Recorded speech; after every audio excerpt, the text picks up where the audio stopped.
آج ہم آپ کو استغفار کا نہایت مجرب عمل بتائیں گے۔ اگر آپ یقین کامل سے اسے کریں تو انشاءاللہ اللہ پاک آپ کو خوشحالی عطا کرے گا۔ اگر آپ چاہتے ہیں کہ خوشحالی آپ کو عطا ہو تو اس ویڈیو کو آخر تک ضرور دیکھیں تاکہ عمل کے حوالے سے ہر بات آپ کو ٹھیک سے سمجھ میں آئے اور عمل میں کوئی غلطی نہ ہو۔ استغفار امت مسلمہ کے لیے ایک عظیم تحفہ ہے۔ اس کے لیے ہم سب کو اللہ کا شکر گزار ہونا چاہیے کہ اس نے ہم پر یہ عظیم احسان کیا۔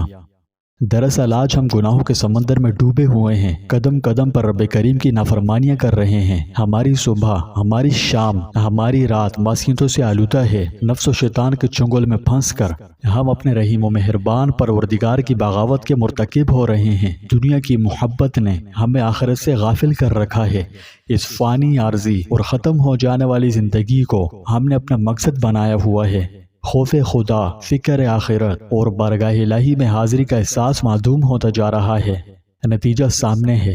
کثرت ذنوب نے ہم پر آفات و بلیات اور مصائب اعلام کے وہ پہاڑ توڑے کہ الامان والحفیظ۔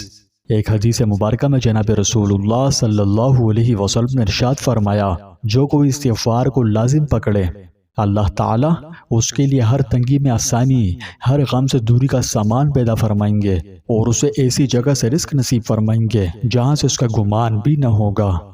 ایک دوسری حدیث مبارکہ میں ارشاد فرمایا کہ قیامت کے روز جو شخص اپنے نام اعمال میں استغفار کی کثرت پائے اس کے لیے خوشخبری ہے۔ پیارے دوستوں، استغفار کا عمل اللہ تعالیٰ کو بے حد محبوب ہے۔ یہ ایسی نعمت ہے جس کے ذریعے انسان کچھ کا کچھ بن سکتا ہے۔ انسان توبہ سے پہلے گناہگار تھا، توبہ کر کے نیک بندوں میں شمار ہونے لگا۔ پہلے اللہ کے غضب کا مستحق تھا، اب اس کی رحمت میں آ گیا۔ پہلے غم و دکھوں اور پریشانیوں نے گھیر رکھا تھا، اب خوشحال ہو گیا۔ پہلے تنگ دست تھا، اب تنگ دستی دور ہو گئی۔ پہلے دوزخ میں جانے والا تھا لیکن اب جنت کا دروازہ اس کے لیے کھل گیا۔ پہلے گناہوں سے لت پت تھا لیکن اب گناہ اسے ایسے جھڑ گئے جیسے وہ گناہ کبھی کیے ہی نہ ہوں۔ یہ بڑی عظیم دولت ہے، اس پر اس کا جتنا بھی شکر ادا کیا جائے کم ہے۔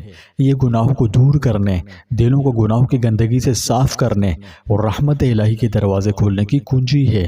جی ہاں، استغفار بہت بڑا، بہت مبارک عمل ہے، ہمیں اس کی قدر کرنی چاہیے۔ بلا شبہ اللہ کی نعمتوں میں سے ایک نعمت یہ بھی ہے کہ وہ اپنے بندوں پر بڑا مہربان ہے اور ان کو معاف کرنے والا ہے، اور اللہ سبحانہ و تعالیٰ بندوں کے کمزور حالات و اعمال کو خوب جانتے ہیں۔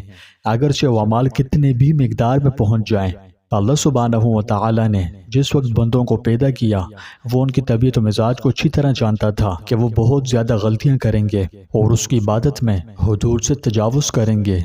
پھر ان کے علم کی کمی کو بھی جانتا تھا، اس لیے اپنی رحمت سے بندوں پر رحم کرتے ہوئے استغفار کی نعمت عطا کی ان لوگوں کو جو اللہ کی عبادت اخلاص نیت سے کرتے ہیں لیکن کبھی کبھی جان بوجھ کر یا اپنی نادانی کی وجہ سے گناہوں کا شکار ہو جاتے ہیں۔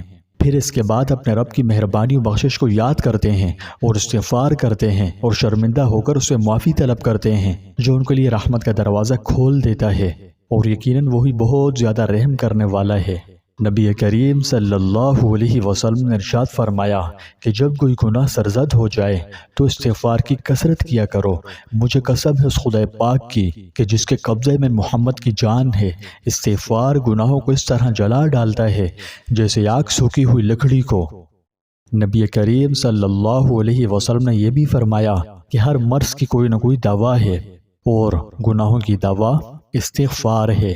یہ نبی مصطفیٰ صلی اللہ علیہ وسلم کی سنت ہے کہ آپ دن و رات میں 70 مرتبہ سے زیادہ اللہ تعالیٰ سے استغفار کرتے تھے۔ غور کرو، یہ محمد رسول اللہ صلی اللہ علیہ وسلم کی حالت تھی جبکہ آپ گناہوں سے بالکل پاک و صاف انسان تھے۔ اللہ تعالیٰ نے آپ کے اگلے اور پچھلے سارے گناہوں کو بخش دیا تھا۔ جب آپ کا یہ حال تھا تو ہم کمزور لوگوں کی کیا حالت ہے کہ ہم آپ کے امتی ہیں اور آج کے اس پچھلے زمانے کے انتہائی خطا کار اور انتہائی گناہ کرنے والے کمزور مسلمانوں میں سے ہیں، اور اپنی بہت زیادہ مشغولیت کی وجہ سے اللہ تعالیٰ کے ذکر کرنے اور اس کی اطاعت و فرمانبرداری اور اسے تقرب حاصل کرنے نیز گناہوں کے مرتکب ہو کر اسے استغفار کرنے میں بہت ہی زیادہ غافل اور سست ہیں۔ اور ان گناہوں کو کرتے وقت ہم کو خوب علم ہوتا ہے لیکن پھر دوسرے وقت ہم ان گناہوں کو بھول جاتے ہیں، یاد ہی نہیں رہتا۔ یقین کرو، اگر آپ استغفار کی عادت بنا لیں تو یہ آپ کی زندگی امن و امان اور سکون سے بھر دے گا۔ اس کی برکت سے رکاوٹیں بھی دور ہوں گی اور انشاءاللہ اللہ پاک آپ کی زندگی بدل دے گا۔ توبہ و استغفار بظاہر ایک چھوٹا سا عمل لگتا ہے، لیکن یہ آپ کی زندگی میں بڑی گہری تبدیلیاں لا سکتا ہے۔ یہ چیلنجز کے خلاف ایک ڈھال کا کام کرتا ہے۔ دراصل زندگی ہم پر مسلسل چیلنجز پھینکتی ہے۔ ان چیلنجوں کا مقابلہ کرنے کے لیے استغفار آپ کی روحانی ڈھال بن سکتا ہے اور مصیبت سے محفوظ رکھنے میں اللہ کی مدد کے نزول کا بھی ذریعہ بن سکتا ہے اور آپ کو ان کے خلاف حفاظت فراہم کر سکتا ہے۔ اس لیے آپ استغفار کو اپنی روزمرہ کے معمولات میں شامل کر لیں۔ ایک دن میں کم از کم 2000 مرتبہ استغفار کا ورد لازمی کریں۔ یہ ورد آپ چلتے پھرتے بھی کر سکتے ہیں، ٹھیک ہے؟ کوشش کیجئے کہ ہر نماز کے بعد 100 دفعہ اضافی پڑھیں۔ اسی طرح رات سونے سے پہلے اور صبح بیدار ہونے کے بعد استغفار جس قدر ہو سکے ورد کرنے کی عادت بنائیں۔ انشاءاللہ العزیز یہ عادت آپ کی زندگی میں ایسی تبدیلیاں لائیں گی کہ آپ گمان نہیں کر سکتے۔ حضرت لقمان نے اپنے بیٹے کو نصیحت کی تھی کہ بیٹا تم اپنی زبان کو اللہم اغفر لی کا خوگر بنا لو، کیونکہ اللہ جل شانہ کی کچھ ذاتیں ایسی بھی ہیں کہ ان میں وہ کسی بھی سائل کے سوال کو رد نہیں فرماتا، چاہے دل سے مانگتا ہو یا زبان سے۔ پس آپ استغفار کا بکثرت ورد کیجئے اور اپنی زندگی میں خوشیوں کے بیج بوئیے۔ پیارے دوستوں، آپ ثواب کی نیت سے استغفر اللہ پڑھ کر ایک دفعہ کومنٹس میں بھی استغفر اللہ ضرور لکھیں اور اس ویڈیو کو اپنے پیاروں کے ساتھ لازمی شیئر کریں، ٹھیک ہے؟